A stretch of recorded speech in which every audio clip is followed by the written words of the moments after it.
Hey there, coaches. Welcome back to One Play the JV Way.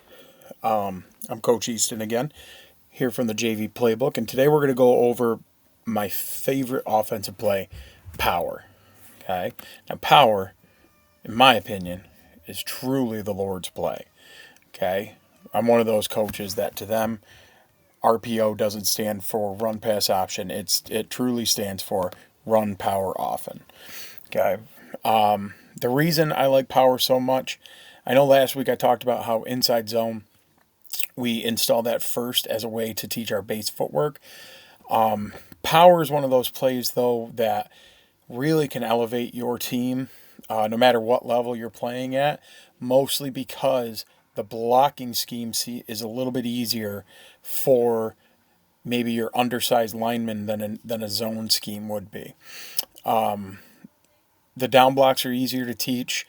You don't really have to rely on double teams as much, especially I know a lot of times in practices it's a chore repping out double team and slide, double team and slide. Sometimes it's really a chore when you're crammed for indie time, so power can alleviate a lot of that as well. Also, it's easier to block. It's easier to teach a lineman to hit somebody's hip down rather than two linemen to double and slide vertical. So that being said, that's why we kind of lean towards power a lot in our program, and why I'm going to be running it a lot more this year. The other reason is the running back has a more defined path to run. He's told you hit the A gap and then you work yourself out and follow the guard. Okay. Now the pulling guard brings an extra blocker, gives you more leverage to that side for all you R4 people, and it's such a good play. If you're not down with power, there's something wrong with you, in my opinion. Now the big three keys to power is number one, gap down backer. If you rep that and teach that to your linemen, things are going to be so easy. Number two, the kicker and the wrapper. Having that kick out block by your fullback or your H back or tight end, and having that wrap by a pulling guard gives the running back a clearer picture. And then having the running back follow the rump line to pay dirt. Okay, it works at so many levels. We tend to run power as a same side power, so we run it out of 20 personnel with the H back and the running back on one side or the other of the formation and run power to that side. Same side gap scheme is a beautiful thing in my opinion. Now this is a look right here at our varsity team running this here at South Jeff. You notice number 45 was our H back. He's going to kick his play or his block is going to be that kick out. He's going to take the end and seal him and turn his butt into the hole to make it so that the defensive end can't take that block. Bam. Now the pulling guard, the wrapper, 51, he's going to be following the rump line here. He's a little deep for my taste, but he's going to be following this rump line of our down blocks of our right tackle, right guard, and center down blocking through and go get that strong side linebacker. If it decides to play, boom. And our running back is following that guard up the hole. Now he cuts inside to where the block was. Potentially should have cut outside. But you know what? He gets some good yardage. Power is a beautiful thing when it works out great. Now, how do you get power to work great? Well, the first, like I said, is to go with gap down backer. Okay, now gap down backer, all that means is somebody in my gap. Is somebody in my backside gap? If they are, I block them down. If nobody's in my backside gap, I'm going to down block and follow my train tracks until I find somebody that is. So I follow my train tracks, like this guy right here. I'm going to follow my train tracks until I find somebody who might not necessarily be in my gap here, but he's somewhere down my path, and then I'm going to take him down. And then is there nobody in your downside gap? And there's nobody to down block? Well, you work your train track until you get second level. So gap, down, backer. If you want to know more about gap down backer, go follow this guy on YouTube, on Instagram, or I'm sorry, on Facebook, on Twitter. Coach Chip Siegel, the king of gap down backer. Okay, I've learned everything I know from watching his videos, so go and give him a look. He's great. But teaching gap down backer to our JV and sub-varsity kids has made a world of difference because they now have that rep, that rule in their head. Okay, gap down backer. I follow my rules. I get the play done. It's a beautiful thing. You can hear my kids in the background. So here we go. Okay, this is another view of our varsity team. And these front three here, the center, the guard, and the tackle, they are going to down block and follow their gap down backer rules. Essentially, what you need to figure out is these three right here, 1, 2, and 3, are going to be responsible to block 1, 2, and the middle linebacker, who's going to be over here somewhere. They're responsible for getting those blocks. Let's see if they do it. So tackle, guard, center, gap down backer. They wash those three right down. Okay. And allow for that running back to follow that rump line up into the hole. And you get some good yardage there. Basically, you're making a wall. The gap down backer is making a wall of butts, as Coach Siegel puts it, for the running back to follow. Now, the next key to it is the kick out on the pole. So you have a kick out block for us, it's an H-back. It could be a fullback, could be a tight end. But that H-back is going to kick out the play side end or the end man on the line of scrimmage. And the pulling guard is going to wrap around the rump line and take on the play side linebacker. Now, what that might mean,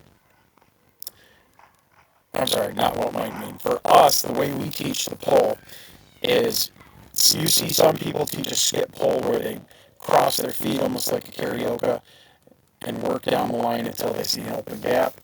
Okay, we turn the bottom half of the body toward the run this way, but we keep the top half square so his eyes are on this guy right here. And we say, this is your aiming point. But your rule is you hit the first person you see. First person with a different color jersey than you, smash them into the ground. But if there's nobody, work your way up to the linebacker up here. Okay? So it's not necessarily, but the one thing you don't want to teach on power is a full-on old school rip the arm, sprint down the line, and then try to turn up. Because at that point, your eyes are going to be off the guy. You're going to lose track of him. It's going to be difficult to recover from. So again, you have the H-back, you kicking out the defensive end. You have the running back, or you have the guard pulling up and coming past the rump line here. Okay, as Coach Siegel says, that guard wants to get as close to this rump line as possible to strike a match head off of. Okay, and then this allows the running back to follow the guard up through the open gap and get to pay dirt. Okay, let's see what it looks like in a real game setting here. Okay, like I said, we run a lot of same side power, so the running back's going to be on the same side of him as our H-back right here. But you're going to see this H-back work up to this defensive end and try to kick him out. And you're going to see this pulling guard right here work his way up past the rump line and try to get hands on this linebacker up here.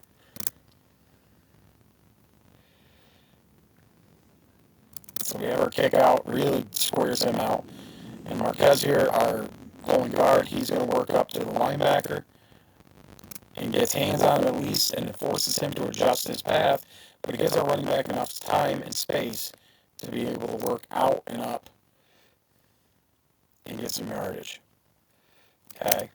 Not every play is going to be a home run, but power is one of those plays that, regardless of if it hits well, it could be a touchdown, or it could at least give you 5 yards.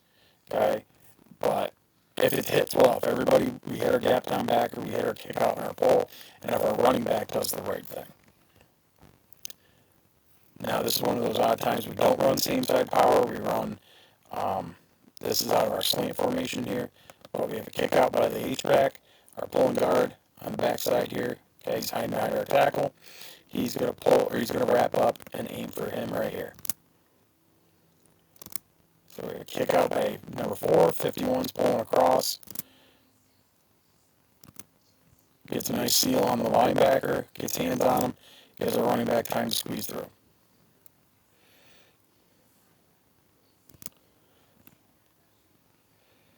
Okay, now our running back path, the way he's going to work this, his initial steps are going to be towards the A gap, so right here. This would be his initial aiming point.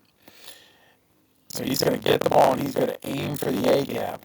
But what's going to happen is the rump line's going to be working this way. So these linemen are going to be blocking him down. He's going to follow that rump line until he sees the kick out right here. And he's going to follow that rump line upfield. So we teach it as an inside-out workup. He aims for the A, but he works out to the B or C until he sees the rump line gone and the kick out, and he aims for the point between those lines to work upfield. So I'll show you what it looks like here. Okay. This is our slant formation again. Oh, no, I'm sorry, this is our stack. H-back is going to kick out. Guard's going to pull up. Running back's going to aim for the A, so he's going to aim right here for our center. But then he's going to work out and up to follow the kick out and the pull. So our H-back kind of misses the block, but it gives it enough time for our running back to work upfield and follow our point guard right here. Okay, one more time. So that's the way you teach it and make it easy for your guys, is you just tell them, gap down backer, kick out, wrap, work upfield. Okay? That's easy. Or that's the easiest way to do it. It's the easiest way to teach it. And it'll look like that almost every single time. Okay? And the beautiful thing about power is you can run it out of any formation you want. Okay, this is our stack formation again, our same side power. Kick out, wrap. Running back aims initially for the A, but he sees his pulling guard work up here. We're working through this gap. He sees our kick out right here. So he's going to work out and up and gets us some yardage. Okay?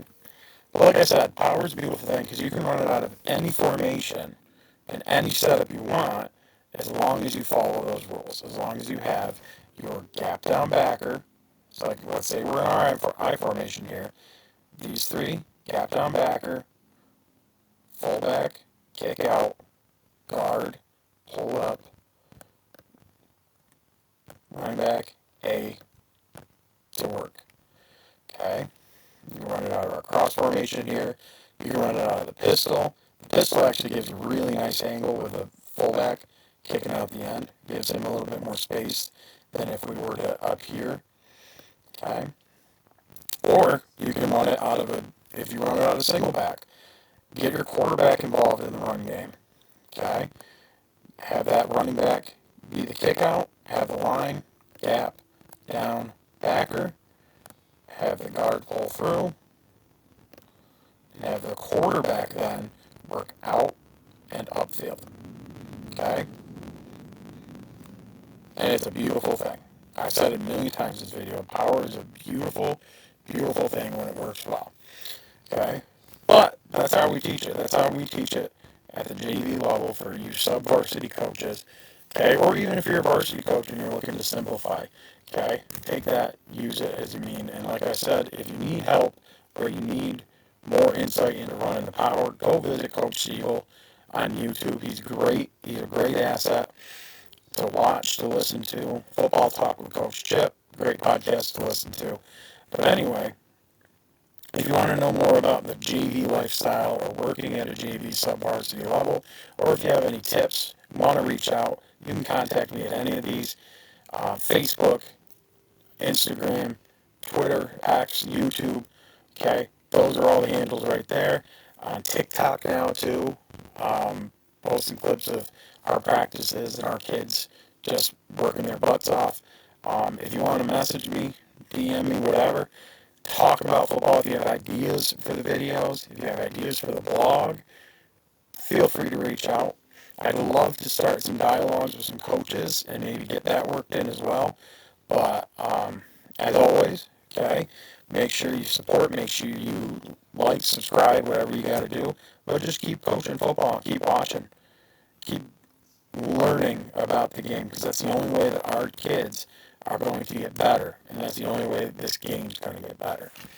But anyway, we'll see you next week for another One Play the JV Way. Have a great week, have a great weekend, and we'll see you later.